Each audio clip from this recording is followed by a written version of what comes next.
I always think about this idea of an actor having a completely different reaction or interpretation of their career than an audience or a critic. Yeah, I bet. And I just wonder if you have had experiences on films that maybe didn't connect with an audience or didn't connect with critics, but they were incredibly important to your own growth or your own watershed moments. Is it completely different from the public's? Yeah, well, it's interesting. I mean, I think it's a fine line when you have to decide for yourself if you're going to start finding happiness in the wrong places, and if you start to believe that because a film has got good reviews that it's anything to do with you, you got to stop that immediately, because it's not that. It's I don't think finding any sort of security or validation through kind of the public opinion, I think that's incredibly dangerous. I think it has to come from you, and you have to know what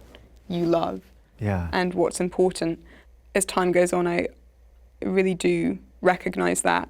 Just in the sense as well of saying, you know, I mean, look at how many plays were never published, or how many films were completely trashed, and yet now they're like heralded as masterpieces. I mean, and same with musicians. I mean, Love and Mercy, you look at that film and you see how Pet Sounds was completely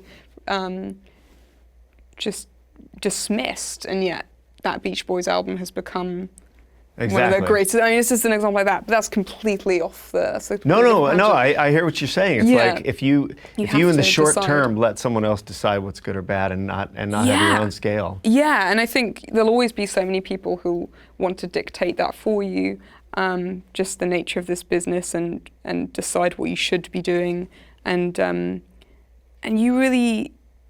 It's also wild, isn't it, too, because I'm always surprised when people say, are you having like a really exciting time? Like, are you having great fun? And obviously you're thrilled to be there, but you're also very conscious of it should be. I think sometimes things should be difficult. I think it's very disconcerting when things seem to be running so smoothly.